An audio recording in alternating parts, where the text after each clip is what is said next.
नमस्कार दोस्तों। आज आपके साथ में एक वीडियो शूट करना पड़ रहा है जो मुझे आप लोगों के साथ बातें शेयर करनी है। आज हम सभी जानते हैं कि हम लोग एक कोरोना नाम की बीमारी के साथ जी रहे हैं। सरकार ने सारी तरह की आवागमन पर, सारी तरह की सुविधाओं पर, बहुत सारे दुकानें, ऑफिसेस ज़्यादातर बंद है, सिर्फ कुछ आवश्यक चीज़ों को छोड़ करके। लेकिन शायद सरकार को ये ध्यान में नहीं आ रहा है कि लोग सिर्फ कोरोना की वजह से ही नहीं मरेंगे, बहुत सारे अन्य कारण भी हैं जिनकी वजह से लोग ज़्यादा सफ़र कर रहे हैं। लेकिन सरकार ने एक ऐसा चश्मा पहन लिया है जिसमें उसको कोरोना के अतिरिक्त आजकल कुछ भी दिखाई नहीं दे रहा है। लोग भूखे मरते हैं, मर जाएं, लोगों के रोजगार चले जाए, चले जाएं। हम लोग रोज देख रहे हैं कि लोग हजारों हजार किलोमीटर से पैदल बिना किसी सहारे की उम्मीद के किसी भी तरीके से अपने घर पहुंच जाए, इसके लिए निकल पड़े हैं।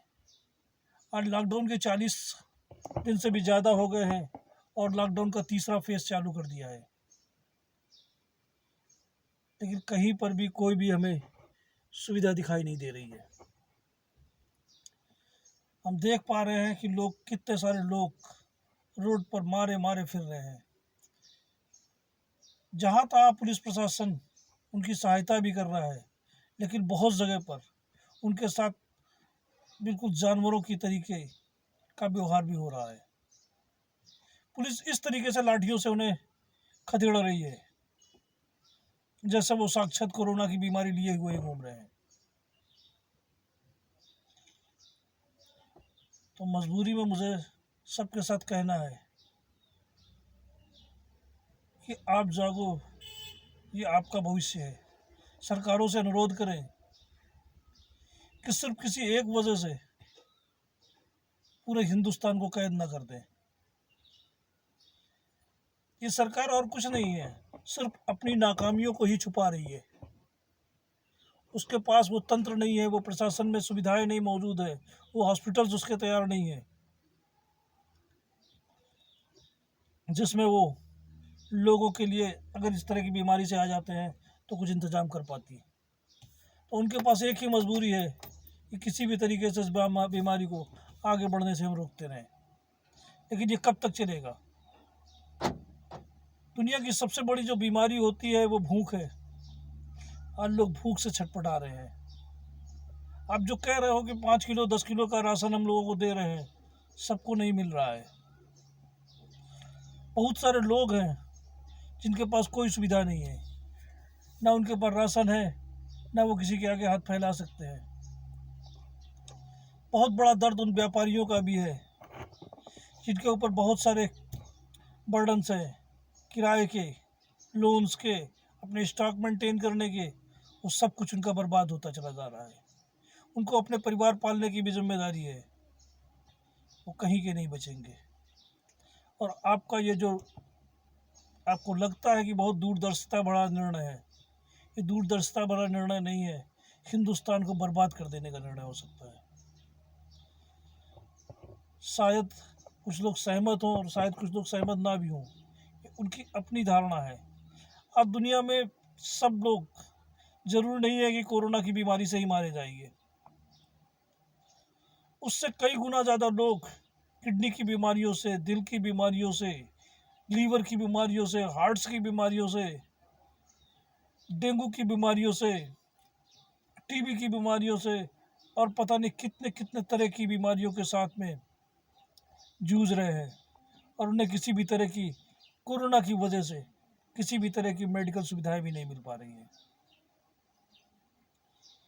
क्या आपको लगता है कि कोरोना से ज़्यादा लोग मर रहे हैं और बाकी बीमारियों से कम लोग? जो एक अनुमान है वो यही है कि बाकी सब बीमारियों से मरने वालों की संख्या आपकी इस कोरोना की बीमारी से मरने वालों की संख्या से बहुत अधिक है। लेकिन शायद पता नहीं किस तरह का चश्मा आप लोगों ने पहन लिया है, आपको समझ में नहीं आ रहा है कि हिंदुस्तान की अधिसंख्य आबादी, जिसको आप जिंदगी भर से चिल्लाते आए हो कि युवा है युवा है, और युवाओं के अंदर एक इम्यून सिस्टम है जो इस वायरस से मुकाबला कर सकती है, लेकिन उनका इम्यून सिस्टम भूख से मुकाबला नहीं कर सकता है। वो खुद और उनका परिवार आज भुखमरी का शिकार होने की कगार पर आ गया है। अगर आप पीछे 70 सालों में नहीं कर पाए थे तो इस 40 दिनों का आपके पास बहुत बड़ा मौका था कि आप अपनी चीज़ों की भरपूर तैयारियां कर लेते। और अगर आप भी नहीं कर पाए हो तो धिक्कार है ऐसे सिस्टम पर कि जो इतने दिनों के बाद भी अपने नागरिकों के लिए मूलभूत सुविधाएं भी नहीं जुटा पा रहा है।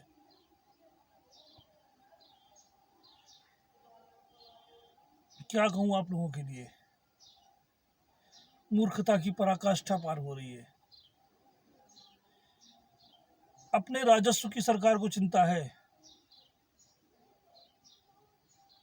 आज से उसने सारी देसी विदेशी शराब के ठेकों को, भांग के ठेकों को खोल दिया है।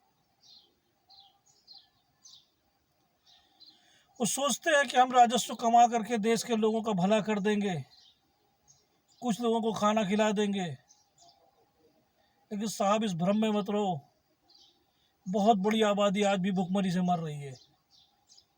आप सबको नहीं खिला पा रहे हो। रोड पे जरा निकल कर तो देखो, कितने लोग भूखे प्यासे रोड पर आज भी घूम रहे हैं। उनके लिए आप ना यात्रा का प्रबंध कर पा रहे हो, ना खाने का प्रबंध कर पा रहे हो। तो प्लीज़ हाथ जोड़कर निवेदन है, सही निर्णय लें और देश को जिस इमरजेंसी आपातकालीन स्थितियों में आपने झोंक रखा है उससे निकलने का जल्द उपाय करें। पता नहीं कोरोना की वजह से लोग मरेंगे कि नहीं मरेंगे, लेकिन मैं ज़रूर बता रहा हूँ कि बहुत सारे लोग दूसरे बहुत सारे वजहों से मर जाएंगे। धन्यवाद। जय हिंद, जय भारत।